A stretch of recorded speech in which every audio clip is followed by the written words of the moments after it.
இன்னைக்கு சூப்பரான ஒரு ஸ்வீட் ரெசிபி பண்ண போறேன். இது குக் வித் கோமாளில ஆண்டி பண்ண ரெசிபி. இந்த டேஸ்டியான கோகனட் மில்க் டாப்பியோக்கா ஃப்ளான் எப்படி செய்யறதுன்னு இந்த வீடியோல பார்க்கலாம். ஃபர்ஸ்ட் 1/4 கப் ஜவ்வரிசி வேக வைக்கலாம். வேக வைக்கிறதுக்காக கொஞ்சம் தண்ணி சூடு பண்ண வச்சிருக்கேன். தண்ணி கொஞ்சம் சூடானதும் நம்ம ஜவ்வரிசி போட்டு வேக வச்சிடலாம். ஜவ்வரிசி வெந்ததுக்கு அப்புறம் நம்ம தண்ணி வடிகட்ட தான் போறோம். அதனால கரெக்ட் அளவு தண்ணி எடுக்கணும்னு இல்லை. ஜவ்வரிசி வேகிறதுக்கு 15 இருந்து 20 நிமிஷம் கிட்ட ஆகும். நீங்க ஜவ்வரிசி முன்னாடியே ஊற வச்சிருந்தா கொஞ்சம் சீக்கிரமே வெந்துடும்.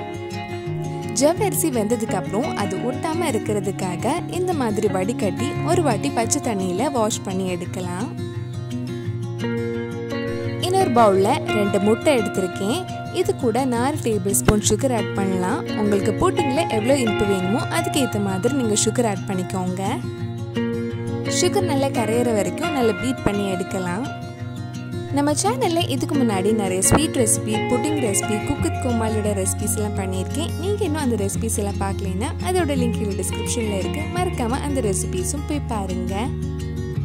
நல்லா பீட் பண்ணதுக்கு அப்புறம் இதுல 1 டீஸ்பூன் வெண்ணிலா எசன்ஸ், 1 கப் தேங்காய் பால் ஊற்றி ஒரு வாட்டி மிக்ஸ் பண்ணிக்கோங்க.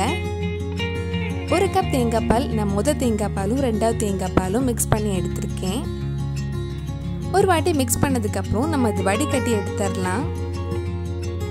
இது கூட நம்ம வேக வச்ச ஜவ்வரிசியும் ஆட் பண்ணிக்கோங்க.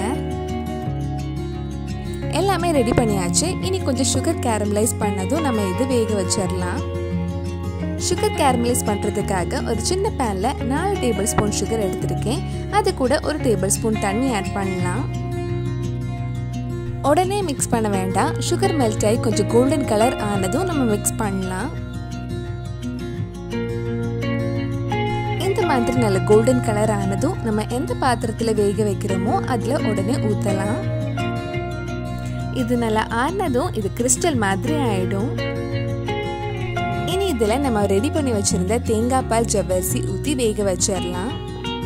இது வேக வைக்கிறதுக்காக ஒரு கடாயில கொஞ்சம் தண்ணி சூடு பண்ண வச்சிருந்தேன். நடுவில் ஒரு ஸ்டாண்ட் வச்சதுக்கு அப்புறம் இது வச்சு மூடி வச்சு ஒரு 30 நிமிஷம் கிட்ட வேக வைக்கலாம். மீடியம் ஃப்ளேம்ல இருக்கட்டும். இந்த மாதிரி நல்லா வெந்ததுக்கு அப்புறம் கொஞ்ச நேரம் ஆற வச்சிருங்க. நல்லா ஆறினதுக்கு அப்புறம் ஒரு 3-4 மணி நேரம் ஃப்ரிட்ஜில் வச்சு நல்லா சில்லுன்னு சர்வ் பண்ணலாம். அவ்வளவுதான், ரொம்ப டேஸ்டியான கோகனட் மில்க் டாப்பியோக்கா ஃப்ளான் ரெடி ஆயிடுச்சு. கண்டிப்பா நீங்களும் இந்த ரெசிபி உங்க வீட்டில் செஞ்சு பாருங்க. பிடிச்சிருந்தா இந்த வீடியோவை லைக் பண்ணுங்க, உங்க ஃப்ரெண்ட்ஸ் அண்ட் ஃபேமிலிக்கு ஷேர் பண்ணுங்க. வேற நல்லா குக் வித் கோமாளி ரெசிபி நம்ம சேனல்ல ட்ரை பண்ணலான்னு கீழே கமெண்ட் பாக்ஸ்ல சொல்லுங்க. நீங்க இன்னும் என்னோட சேனலை சப்ஸ்கிரைப் பண்ணலைன்னா மறக்காம சேனலையும் சப்ஸ்கிரைப் பண்ணுங்க. கூடவே அந்த பெல் ஐக்கனும் ப்ரெஸ் பண்ணா நான் புது வீடியோ போட்ட உடனே உங்க போனுக்கு நோட்டிஃபிகேஷன் வந்துடும்.